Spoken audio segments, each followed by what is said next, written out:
बिस्मिल्लाहिर्रहमानिर्रहीम। नाज़रीन, आपका अपना मेज़बान एम ए रहमान न्यूज़ 24 के हवाले से इस वक्त अल हमरा में मौजूद हैं, जहां पर अभी थोड़ी देर के बाद इवेंट का स्टार्ट होने जा रहा है। तो उससे पहले हमारे साथ इस वक्त मौजूद है मैडम इरम साहिबा, जिनसे हम बात करेंगे महारानी जिंदा की, कि इनकी काविशों के हवाले से, उनकी कारकर्दगी के हवाले से, उनकी स्ट्रगल के हवाले से आज मौजूदा सियासी दौर में क्या अहमियत रखती है और आज वो क्या पैगाम देने जा रही है। जी अस्सलाम वालेकुम जी। ये प्ले महारानी जिंदा के बारे में है, उनका हिस्ट्री में जो रोल था उसको सेलिब्रेट करने के लिए है। तो वो रंजीत सिंह, महाराजा रंजीत सिंह की बहुत ही पसंदीदा वाइफ थी और उनकी डेथ के बाद थ्रोन उनके अंडर में आया था as a regent to her son, जो कि अंडर एज थे, महाराजा दिलीप सिंह। तो उनके स्ट्रगल की, उनकी रेजिलियंस की, उनकी स्ट्रेंथ की कहानी है। और मज़ेदार बात यह है कि लाहौर की जो मिट्टी है उसमें, मतलब इस कहानी में लाहौर की जो मिट्टी की खुशबू है वो आपको मिलेगी। तो और आज के लिए रेलेवेंस ये है कि एक स्ट्रॉन्ग वुमन की कहानी है। तो जो आज की औरत है उसके भी चैलेंजेस हैं, स्ट्रगल्स हैं। तो she serves as a great inspiration for the women of today, कि उसी स्ट्रेंथ और उसी रिजिलियंस के साथ वो खड़ी हों और अपने राइट्स के लिए, अपने इंटरेस्ट के लिए स्टैंड लें, जैसे महारानी जिंदा ने लिया था। ये कहानी जो है और जो महारानी जिंदा का कैरेक्टर है वो हमारे लिए एक एग्ज़ाम्पल है कि औरत में बहुत ताकत होती है, बहुत स्ट्रेंथ होती है, बर्दाश्त होता है। तो जब वो खड़ी होती है और जब वो कुछ कहना चाहती है या करना चाहती है तो वो कर सकती है। तो हमारे आज के भी माशरे में बहुत सारे मसाइल हैं औरतों को, और एक स्ट्रगल है, और आहिस्ता आहिस्ता जो है वो उनकी राइट्स रिकग्नाइज़ हो रही हैं, वो अपने लिए स्टैंड ले रही हैं। तो इस तरह का जो कैरेक्टर है वो उनके लिए एक बहुत इंस्पिरेशन का सोर्स है। जी, ये बहुत ज़रूरी चीज़ है जो कुछ है हमारे यहाँ। और औरतें अपना एक्टिव तो हैं हर जगह ही, हर शोबे में औरतें एक्टिव हैं और होना भी चाहिए, क्योंकि आधी से ज़्यादा आबादी तो हम लोग हैं। और बस गवर्नमेंट को कुछ करना चाहिए, बिल्कुल करना चाहिए। ਅੱਜ ਅਸੀਂ ਤੁਹਾਡੇ ਸਾਹਮਣੇ ਰੰਗਮੰਚ ਕਾਰੀ ਥੀਏਟਰ ਗਰੁੱਪ ਮੈਲਬੌਰਨ ਆਸਟ੍ਰੇਲੀਆ ਔਰ ਮੰਚ ਰੰਗਮੰਚ ਅੰਮ੍ਰਿਤਸਰ ਵੱਲੋਂ ਸਾਂਝੇ ਤੌਰ ਤੇ ਇਹ ਪ੍ਰੋਡਕਸ਼ਨ ਪੇਸ਼ ਕਰਨ ਜਾ ਰਹੇ ਹਾਂ। महारानी जिंदा हिस्टोरिकल करैक्टर है और इसी शहर का करैक्टर है। लाहौर है इस नाटक के विच शाही किला है। शाही किले दियाँ महाराजा रंजीत सिंह के टाइम दियाँ प्राप्तियां भी ने, वो ग्लोरी भी है। तो बहुत सारिया साजिशां, कतल ते एक माँ के कोलों जिहड़ा अंग्रेज़ों ने पुत खो लिया और उसका संघर्ष है माँ का। और वो लाहौर शहर तो लैके वो कहानी जी है कि वो शेखपुरा के किले तक, फिर उनको बनारस के किले तक, नेपाल ते लंडन तक स्टोरी पहुँचती है। सो इस कहानी को रमा सेखो जो आस्ट्रेलिया तो ने वो मेन किरदार कर रहे हैं साडे नाल। सो पेश है तुहाडे सामने नाटक महारानी जिंदा। Before I introduce the next item, I would just like to extend a warm welcome to all our international participants who have come from different parts of the world. They have brought their own unique flavors and so many rich colors to the table, making this such an exciting event for all of us. Welcome to everyone. A special welcome to Neelam Mansingh Sahiba, who has also arrived, and her group will be entertaining you tomorrow, 5 p.m. inshallah tomorrow. So I hope you'll all be there, despite the smog and everything. बल्कि सुनने में आया था कि हमारा ये festival ban होने वाला था बिकॉज ऑफ द स्मॉग, लेकिन हम इतनी आसानी से बैन होने वाले नहीं हैं। And here we are with another exciting item. So a little introduction. So Manch Rangmanch.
दरबार नहीं, संसार नहीं मुझसे, किसी को प्यार नहीं मुझसे, किसी को प्यार नहीं।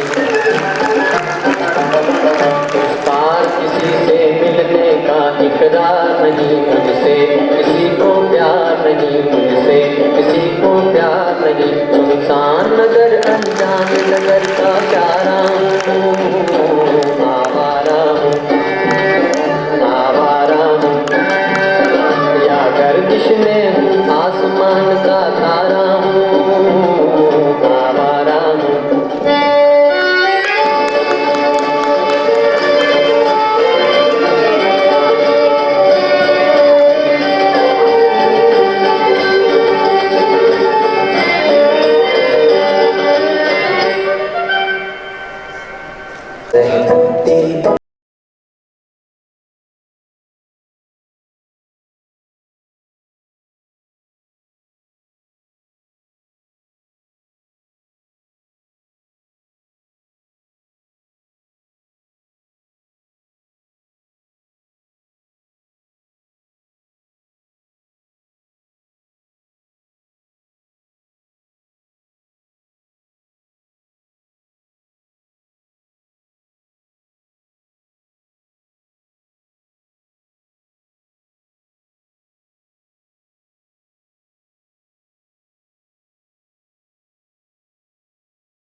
ਕਿਸੇ ਕਿਸੇ ਦੀ ਨੇਸੇ ਵਿਹਾਰ ਦੇ ਵਿੱਚ ਰਾਤ ਅੱਧੀਓ ਵੀ ਲੰਘ ਜਾਂਦੀ, ਉਹ ਥਕੇਵੇਂ ਨਾਲ ਚੂਰ ਹੋ ਜਾਂਦੇ। ਡੋਗਰਿਆਂ ਤੋਂ ਸੁਚੇਤ ਰਹਿਣ ਲਈ ਉਹਨਾਂ ਨੂੰ ਸਹੀ ਸਲਾਹ ਦੇਣ ਵਾਲਾ ਕੋਈ ਸੱਚਾ ਸਲਾਹਕਾਰ ਨਹੀਂ ਸੀ ਰਹਿ ਗਿਆ। ਮੈਂ ਇਸ ਥੋੜ੍ਹਾ ਮਹਿਸੂਸ ਕੀਤਾ ਤੇ ਮੈਂ ਆਪ ਰਾਜ ਭਾਗ ਦੇ ਕੰਮਾਂ ਵਿੱਚ ਦਿਲਚਸਪੀ ਲੈਣ ਲੱਗ ਪਈ। ਸ਼ੇਰੇ ਪੰਜਾਬ ਰਾਤ ਨੂੰ ਮਹਿਲਾਂ ਵਿੱਚ ਪਹੁੰਚਦੇ ਤਾਂ ਜਿੰਦਾ ਰਾਜ ਸੰਬੰਧੀ ਗੱਲਾਂ ਪੁੱਛਦੀ ਤੇ ਬੜੇ ਧਿਆਨ ਨਾਲ ਉਹਨਾਂ ਤੇ ਵਿਚਾਰ ਕਰਦੀ। ਇਸੇ ਵਾਰ ਆਪਣੀ ਨਰਮ ਜਿਹੀ ਬੋਲੀ ਵਿੱਚ ਆਪਣੀ ਰਾਏ ਵੀ ਦੱਸ ਦਿੰਦੀ। ਇਸ ਬਦਲੇ ਹੋਏ ਵਿਹਾਰ ਨੂੰ ਲੈ ਕੇ ਸ਼ੇਰੇ ਪੰਜਾਬ ਦੇ ਦਿਲ ਅੰਦਰ ਇੱਕ ਦਿਨ ਸ਼ੱਕ ਪੈਦਾ ਹੋ ਗਿਆ। ਕਿਤੇ ਮਾਈ ਸਦਾ ਕਰਵਾ ਜਿੰਦਾ ਦੇ ਮਨ ਅੰਦਰ ਵੀ ਰਾਜ ਦੀ ਭੁੱਖ ਨਹੀਂ ਪੈਦਾ ਹੋਈ। ਕੁਝ ਦਿਨ ਸ਼ੇਰੇ ਪੰਜਾਬ ਇਸ ਗੱਲ ਤੇ ਬੜੀ ਡੂੰਘੀ ਸੋਚ ਵਿਚਾਰ ਕਰਦੇ ਨੇ। ਇੱਕ ਦਿਨ ਜਿੰਦਾ ਦੇ ਦਿਲ ਦੀ ਨਵਾਜ਼ ਲੈਣ ਲਈ ਸ਼ੇਰੇ ਪੰਜਾਬ ਨੇ ਕਿਹਾ, ਜਿੰਦਾ ਤੁਸੀਂ ਜਹਾਂਗੀਰ ਤੇ ਨੂਰ ਜਹਾਂ ਦੀ ਕਹਾਣੀ ਤਾਂ ਪੜ੍ਹੀ ਹੋਈ। ਚੱਲੀ ਘੜੀ ਅੱਜ ਦੇਖਣੀ ਨਾ ਪੈਂਦੀ। ਉਹ ਦਗਾ ਆਵਾਜ਼ ਹੋ ਰਿਹਾ, ਮੈਂ ਤਾਂ ਹੱਥੋਂ ਡਰਦੀ ਨਹੀਂ ਆ। ਬਸ ਪਿਛੜੇ ਚ ਪਈ ਸ਼ੇਰ ਦੀ ਮੌਤ ਤੇ ਬਸ ਨਹੀਂ ਤੇ ਤੁਹਾਨੂੰ ਮੈਂ ਧੋਖੇਬਾਜ਼ੀ ਦਾ ਸਬਕ ਸਿਖਾ ਦਿੰਦੀ। ਦੁਨੀਆ ਚਾਹਦੀ ਹੈ ਤੁਸੀਂ ਛਲ ਤੇ ਪਰੇ ਕਰ ਪੰਜਾਬ ਦਾ ਰਾਜ ਖੋਇਆ। ਉਹ ਸ਼ੇਰੇ ਪੰਜਾਬ ਜਿਸਨੇ ਸਦੀਆਂ ਪਿੱਛੇ ਪੰਜਾਬ ਨੂੰ ਸੁਤੰਤਰ ਕਰਵਾਇਆ, ਜਿਸਨੇ ਪੰਜਾਬ ਦੇ ਵਿੱਚ ਆਪਣੇ ਰਾਜ ਸਥਾਪਿਤ ਕੀਤਾ, ਜਿਸਨੇ ਤੁਹਾਨੂੰ ਸਵੈਮਾਨ ਤੇ ਖੁਸ਼ਹਾਲੀ ਬਖਸ਼ੀ, ਤੁਹਾਡੀ ਬਹੁ ਬੇਟੀਆਂ ਦੀ ਇੱਜ਼ਤ ਧਾੜੀਆਂ ਤੋਂ ਬਚਾਈ। ਜੋ ਸਦੀ ਮਹਾਰਾਣੀ ਨੂੰ ਦਿਨ ਦੀ ਕੈਦ ਕਰ ਦਿੱਤਾ ਕਿਉਂਕਿ ਫਰਕੀ ਬੈਠੋ ਡਰਦਾ ਹੈ। ਤੈਨੂੰ ਮੇਰੇ ਪੁੱਤਰ ਦਲੀਪ ਤੋਂ ਮੁਕਤ ਕਰਕੇ ਸ਼ੇਖੂਪੁਰੇ ਦੇ ਕਿਲੇ ਦੇ ਵਿੱਚ ਕੈਦ ਕਰ ਦਿੱਤਾ। ਪਰ ਹੋਰਿਓ ਮੈਂ ਬਹੁਤੀ ਦੇਰ ਤੁਹਾਡੀ ਕੈਦ ਵਿੱਚ ਨਹੀਂ ਰਹਾਂਗੀ। ਤੁਹਾਨੂੰ ਪਤਾ ਹੈ ਕਿ ਦਰਬਾਰ ਦੇ ਵਿੱਚ ਇਹ ਕੂਟਨੀਤੀ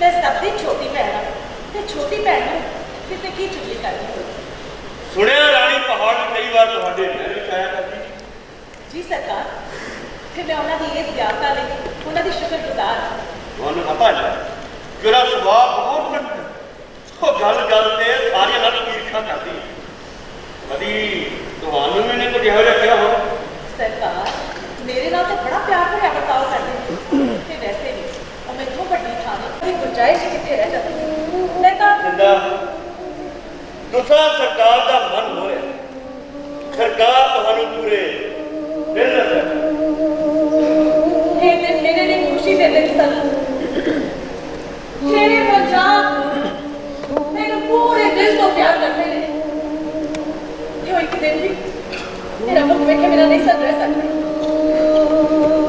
ਭੈਣੇ ਮੈਨੂੰ ਪਤਾ ਜਿੰਦਾ ਨੂੰ ਪ੍ਰਾਪਤ ਕਰਕੇ ਮਹਾਰਾਜ ਸਾਰੀ ਦੁਨੀਆ ਦੇ ਉੱਤੇ ਤੋਂ ਭੁੱਲ ਗਏ ਨੇ ਹਾਂ ਭੈਣੇ ਜਿੰਦਾ ਨਾਲ ਵਿਆਹ ਕਰਾਉਣ ਤੋਂ ਬਾਅਦ ਸ਼ੇਰੇ ਪੰਜਾਬ ਦੇ ਹੋਰ ਵਿਆਹ ਕਰਾਉਣ ਦੀ ਕੋਈ ਰੁਚੀ ਨਹੀਂ ਰਹੀ ਜਿੰਦਾ ਨੇ ਉਹਨਾਂ ਦੀਆਂ ਸਾਰੀਆਂ ਰੀਝਾਂ ਤੇ ਕਾਬੂ ਪਾ ਲਿਆ ਹੈ पर राजा प्यार सिंह डोगरा बड़ा चलाक नीतिवान सी वो जानता सी कि हुक्मरान उत्ते हुकूमत करने लई ओनू हुसन ते शराब का दीवाना बनाने की लोड़ होती है उसने शेरे पंजाब के अंदर एक चेतक पैदा करने का जतन किया वो नहीं सी चाहता कि ब्याह वाला सिलसिला बंद हो जाए महाराज असा एक बड़ी खूबसूरत डोगरी मुटियार देखी ਉਹਦਾ ਹੁਸਨ ਅਖਾ ਹੱਥ ਲਾਇਆ ਗਾਲੀ ਦਿੱਤੀ जेकर कहो तो गल के दोरा राजा साहब जब कोई आर्थिक शिखर पे पहुंच जाए तो हम उठे रुकना चाहिए नहीं तो उसका अगला कदम हर हाल दीवार पर बढ़ेगी जिंदा हुस्न नहीं इस इरादा का